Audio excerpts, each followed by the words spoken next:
Oh, hello. Do you think that Big Brother's watching? Or that the Illuminati is planning to take over the world? Have you happened to have an encounter with a space alien today? Well, if the answer to those questions is yes, then grab your hat. This is tinfoil hat time.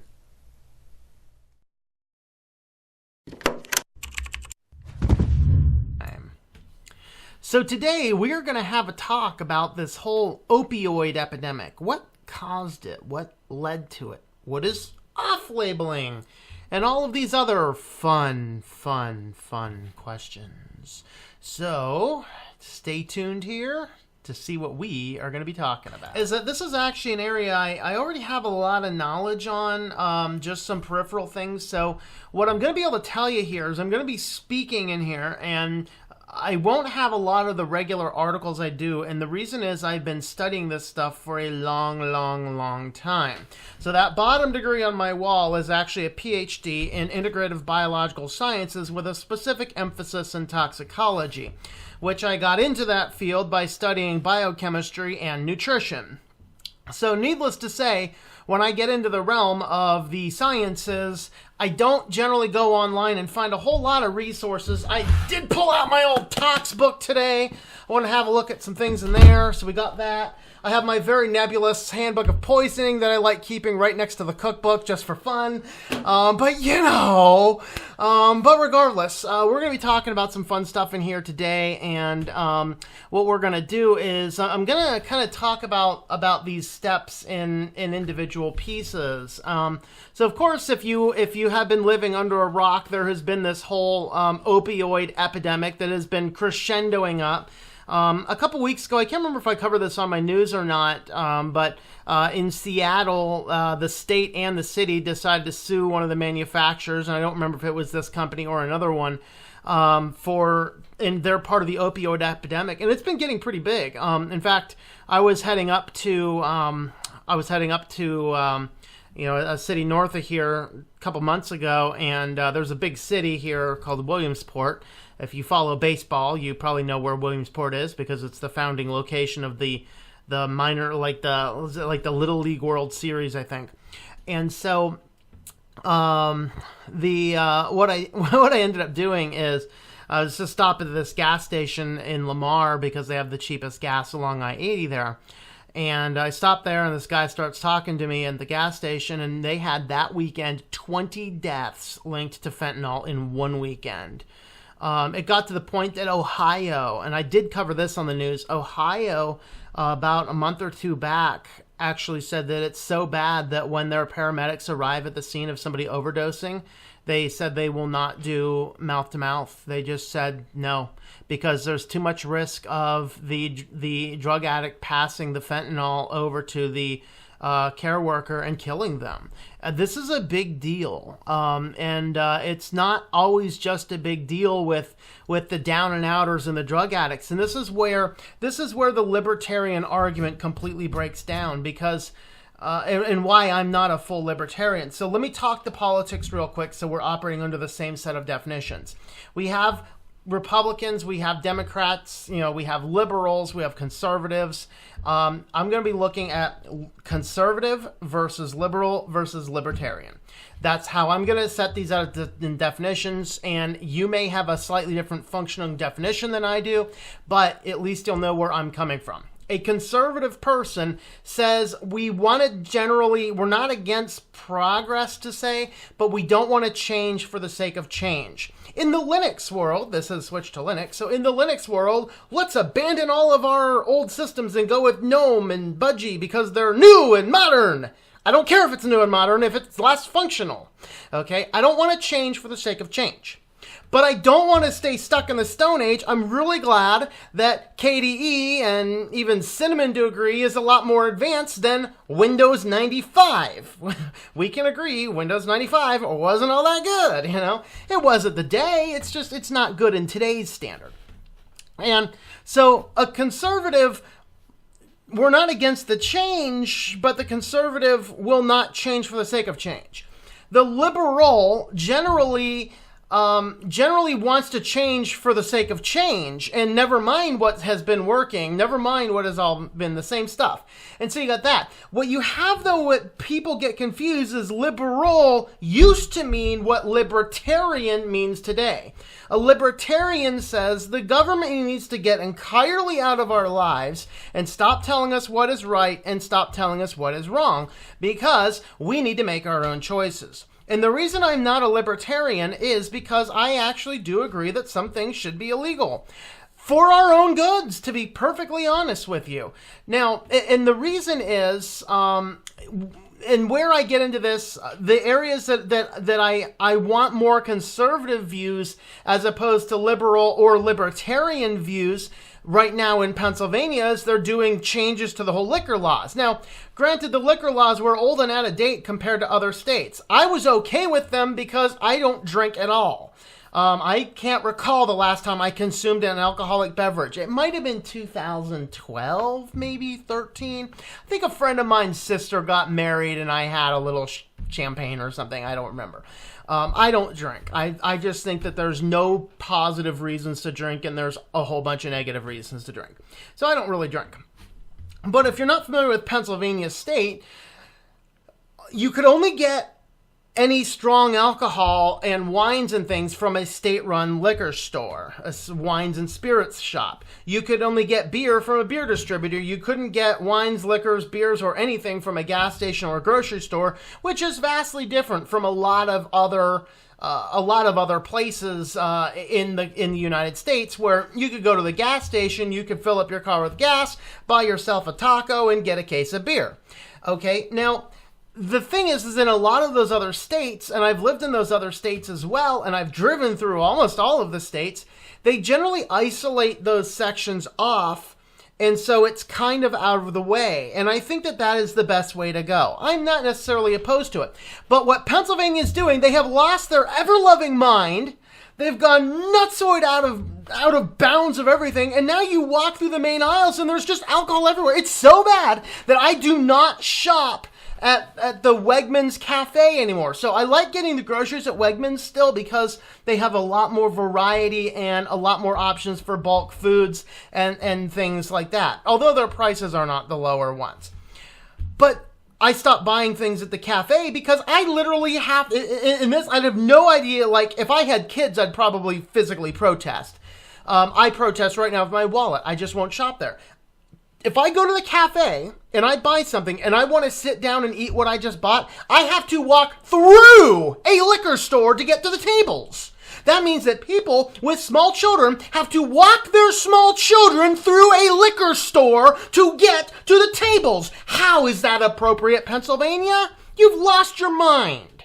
And it's getting to the point now where I just roam through the grocery store and boom, there's beer. Here's the problem. Here's what I have a challenge with that. I'm considering the people who have dealt with addictions.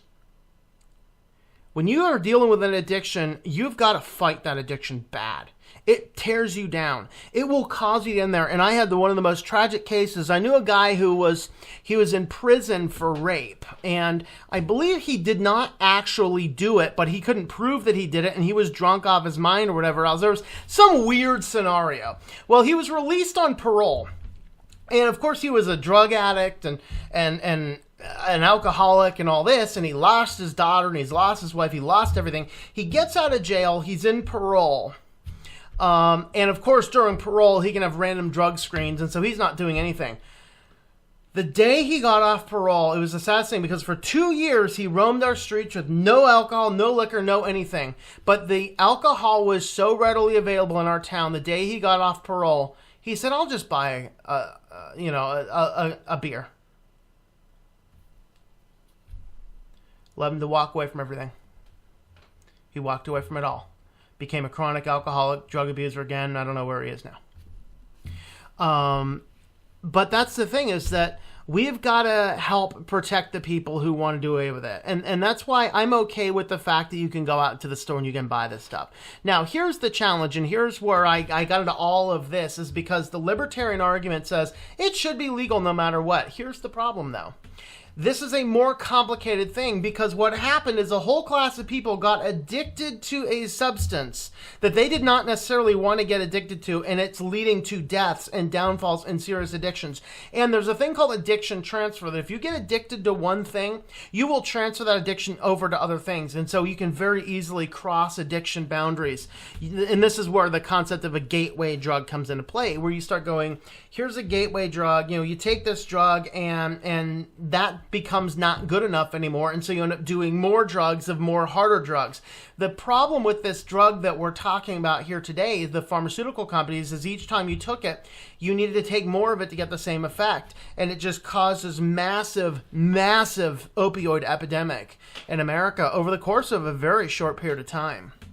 And so we're going to be going in and talking about that kind of in those details. But the reason I speak out against the libertarian view is we had a lot of societal systems that all pushed it. And I think that one of the most famous people that this kind of happened to, the same thing that happens, these are not junkies, down and outers that are just, they're just screwing around with drugs. These are people who had legitimate reasons to go see a doctor and they end up getting prescribed a drug that they get addicted to. In some cases kills them, in many other cases just causes serious problems and addictions. One of the most famous people that got caught up in that is Michael Jackson. Whether you like the guy or whether you hate the guy, whether you like his music or hate his music, the reality is that he was not a druggie. Not at all. He was a very clean-cut guy. He got addicted to painkillers after that whole Pepsi incident. If you're not familiar, back in the 80s or 90s, somewhere around then, Pepsi, hired Michael Jackson to do a commercial, and, a pyrotechnics got too close to him and lit his head on fire. And, he went to the hospital, and during that period of time, he was given an opioid medication exclusively for the pain prescribed. And he ended up getting addicted to painkillers. And that is the thing that led him to that downward spiral that ended up finally killing him in, was it 2009, I think. This is the same thing, only on a much widespread scale. And that is what we're going to talk about here today as we carry on. All right, so we're going to talk a little bit first about off-labeling. So off-labeling is a thing which is, it's kind of debatable where the law lies on this. Here's what we know for sure. And this is just one of those complicated things. When a drug is passed through the FDA, it gets the approval to be used for certain diseases. The pharmaceutical company can then market that drug for those diseases. What they're not allowed to do is get a drug passed for one disease and then market it for something else. But the problem is that oftentimes that is sidestepped by the reps talking with various doctors and saying, oh, have you used it for other things? Oh, okay, yeah, I can see that. And then what happens is the doctor can start gaining ideas about what's going on, like what else you might be able to use drugs for. But in off-labeling, a pharmaceutical company in its truest form, what's its real intent is, it prevents a drug company from getting a drug approved for one purpose and then marketing it for another. Now, fun trivia, there's only 2 countries in the world that allow marketing directly to consumers for pharmaceuticals. Those are United States and New Zealand. Okay, and that is something that just needs to end. Okay, but the second thing is we probably need to do more ending of this, because even in this fallout of what's going on, some doctors have actually been charged in this epidemic as well, because there are indeed some doctors who are pushing the drugs way too much. In reality, some of them are doing it illegally, some of them are doing it legally, which seems to sound a little odd and misconstrued. But the difference is that if a doctor knows enough about what's going on to attempt something, or if a doctor is treating multiple people and they happen to notice that they give the drug to 5 different people and another condition on another patient improved with that drug, they have the legal right to prescribe that drug for something else if they themselves put the pieces together. It's just the pharmaceutical companies are not supposed to put those pieces together. Now, are the doctors really in the wrong here? Well, sometimes yes and sometimes no. Here's where the breakdown begins. The doctors themselves generally don't know a whole lot. They have a big thing called the physician's desk reference, which will give them a lot of the information about various diseases. They know a ton about anatomy. They know a lot about diseases. They know a lot about symptoms. A doctor at its core is trained to diagnose and treat disease. The pharmaceutical company is the one who wants to take those diseases and look for medications to be used for those diseases, and they have a huge financial incentive to do so. The doctor oftentimes does not know what's going on behind the science. Sometimes because the science is completely veiled, sometimes because they just don't do the research, and sometimes because they're flat out lied to by the pharmaceutical industry. Or, and what happened in this case is, and why some doctors were charged, is because of kickbacks. And we'll talk more about the kickbacks a little bit later because there's a little odds and ends. You're not allowed to financially hand a doctor money for doing things, but there's a lot of other things you can do that's effectively the same thing. But we'll get into that as we go along here. But the challenge is with us is that oftentimes what's been happening in more recent years is that doctors are relying more and more on the pharmaceutical companies to tell them what to do. That's one problem. There's multiple facets to this problem, and I may or may not get to all of them. I'm doing this with 0 notes. So somebody remind me later, and we'll get into some of these other things if I say something and I seem to miss something. But there's 2 situations that happened in my life that caused me to completely start to mistrust doctors. Okay? The first was when I was probably 22 maybe. I ended up getting shingles. Now I had chicken pox, and shingles and chicken pox is the same thing. It's the same virus. But what's been happening lately is the virus. What used to happen is if you had chicken pox when you were a little kid, you would never get shingles. But what seems to happen is the virus seems to have mutated. So I ended up getting shingles when I was like 22 or something. And I didn't know what it was, and if you've never had shingles, it's quite painful. And after a week and it didn't go away, I finally decided, I'll go see a doctor. So I go over and see the doctor, and he's like, oh, it's shingles. And he writes me a prescription for 100 Demerol. Okay, I'm like, yeah, it's painful, but I'm not suffering. I'm like, it's just, okay, I can deal with the pain, and if it gets that bad, I'll take an Advil or so. I basically had 100 Demerol. I don't think Demerol is one of the controlled ones. I don't remember off the top of my head. But it was a completely inappropriate thing. It's like, I did not go to the doctor to have him, here, take some pills to make your symptoms go away. I simply want to know, what is this issue? Is there anything is there some underwriting thing? Have I contracted AIDS? Not very likely, being as I've never done intravenous drugs. I've never had a blood transfusion and not exactly a sexual creature. But at the same token, you get all these,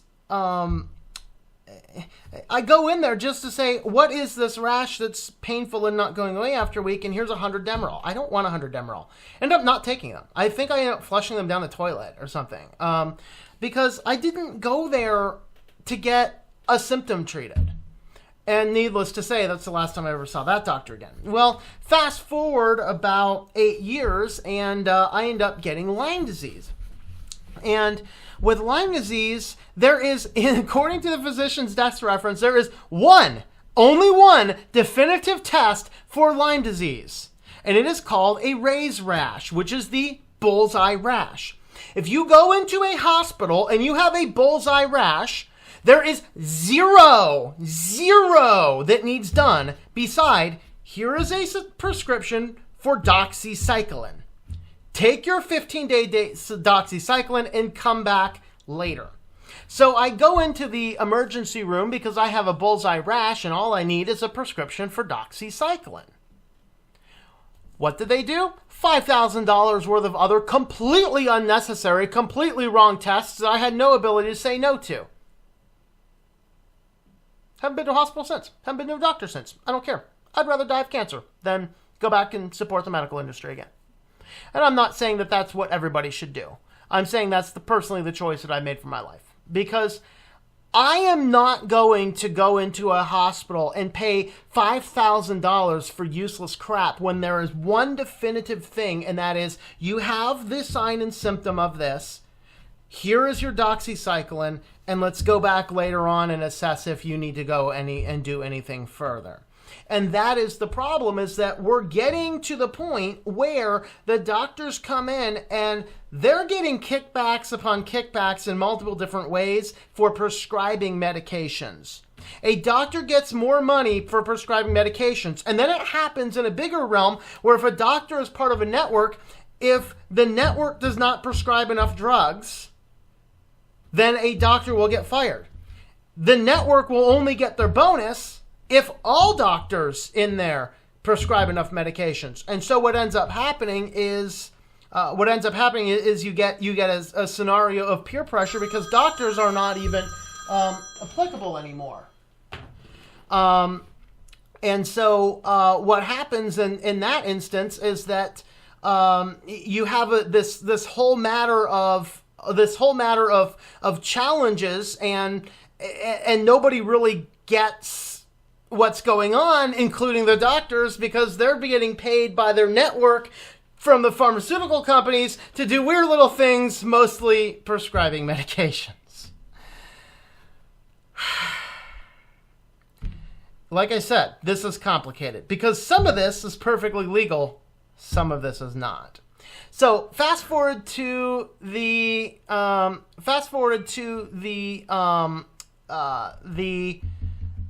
fentanyl situation. What the illegal thing was going on is they were violating what is called an anti-kickback law. So the anti-kickback law is it is illegal for a pharmaceutical company to go in and say, here's a bunch of cash, doctor, prescribe our drugs. That's not allowed.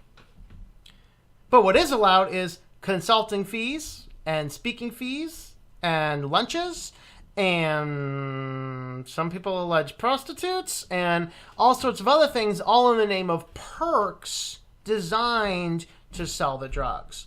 And what starts to happen is in American medicine now, and I can't speak for other countries, but in American medicine right now, it gets to the point to where people are simply walking pillboxes. I know very few people who are not either on medication or constantly prodded by their doctors to take medications. For a whole manner of things, the majority of them are completely useless. So I'm going to help you out. If you have an actual infection, you should take a form of medication to help. So if you get, for example, let's say pneumonia. Okay, pneumonia is a good one. Pneumonia is a good classic disease. You get pneumonia, and it is a bacterial infection. You should be taking an antibiotic. Take the antibiotic. You take the antibiotic for the full spectrum of it. If it's a 30-day antibiotic, you take it for 30 days. You don't stop in 10 days or in 15 days when you feel better. You take it for the full 30 days because that's what it takes to get that. In fact, if you stop after 10 days, you will risk getting reinfected with a strain that is now resistant to that antibiotic. And that's a challenge. So you don't want to do that. This is where the doctors may not be doing their due diligence, but simultaneously, they're just blindly believing the pharmaceutical companies because why would they lie? And it kind of gets down to that same issue, that same question that we've always been talking about, is the whole matter of is the doctor really being in the wrong? Not really. Like, it depends on the doctor. If the doctor is accepting kickbacks, speaking fees, and all these types of things as a bonus to prescribing more of your medication, that's a problem. But realize that doctors make a lot of their money on medications in some form or another. And that's a challenge because I know somebody that the doctor wants to put him on this one medication that's pretty much completely useless, and he keeps on going to the doctor and saying, no, look at this research on this stuff. The drug they want to put him on is for a completely cosmetic matter. Causes serious depression in a certain percentage of the people. People have killed themselves because of depression due to this drug. What? Such a bad drug that it was considered 10 years ago, it'd be considered an absolute last resort under any circumstance. Kind of like opioids used to be. In fact, from the Handbook of Poisoning. Now, what this Handbook of Poisoning is, that sometimes does sit conveniently close to the cookbook. Now, this is actually a toxicological reference book. This is an old, it's an old signs and symptoms book for basically for healthcare professionals to identify identified poisons and stuff. So this was copyrighted in 1977. And we're talking here about narcotics because, of course, we're talking about fentanyl. So on the narcotics, here's what they say under your prevention, all right? Narcotic angelics should be stored safely and should be used with caution on children 12 years and under. Repeated dosage of narcotics must be avoided in the treatment of injuries and other chronic painful conditions unless the benefit to be derived, such as terminal illness, outweighs the danger of inducing addiction. And that right there is the core opposite of why this drug was being used. So in 1977, we knew this. We knew you do not use narcotics unless the thing outweighs. So how did this fentanyl get passed? Well, first of all, almost all of the boards said we don't want this passed, but it was pushed through by the people, basically the shareholders and the stakeholders. They pushed it through for one use and one use only, and that was terminal cancer patients who could not get pain remediation any other means. So how did it then end up on the streets? How did it end up in 20-year-olds without cancer? How did it end up being treated like treating kids for surgeries and for sports injuries? Therein lies the problem. Because in the concept of off-labeling, with the approval only for terminal cancer, of course it's a pain medication. And so what happened is that the medication itself was approved for terminal cancer. And so what happened is that they could now go into doctors and say, hey, we have this new medication for terminal pain. It's a pain medication that can be used for terminal cancer. And then, of course, what happened is, and in this case, it alleges that the company owner and the company people, what they were doing is they were providing fees in the terms of what would be called, you can't do kickbacks, and so what they did is speaker fees, meaning we're going to pay you to speak. And in many instances, they paid people to speak to empty rooms, actually. They found all these speaker fees to conferences that had 0 attendees. And so the doctors still got paid a lot of money. And now the doctors also are being held liable for that as well. But at the same token, what's going on is that the doctors started getting paid a lot of money for prescribing more and more of the drugs. And how many terminal cancer patients does each doctor have that has no other options for pain remediation?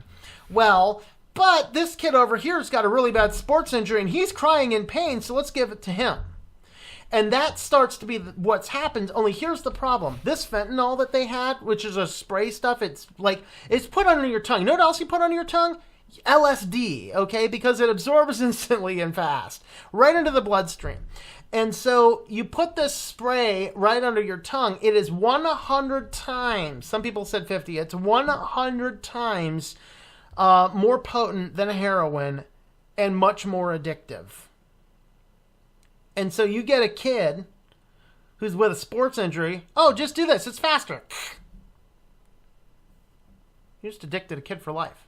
And the thing is that these guys at this company were paying speakers fees, kickbacks, to doctors for prescribing the drug more and more and more. What did it do? It caused a mass epidemic of addictions. And so people were then so addicted to the stuff, the doctors said no, and then they kind of go off on the street and they start sitting there and going, I got to get more, and then there's a few other drug options came up because a few other drug options will help you along. Well, you can do meth, you can do heroin, you can do Oxycontin.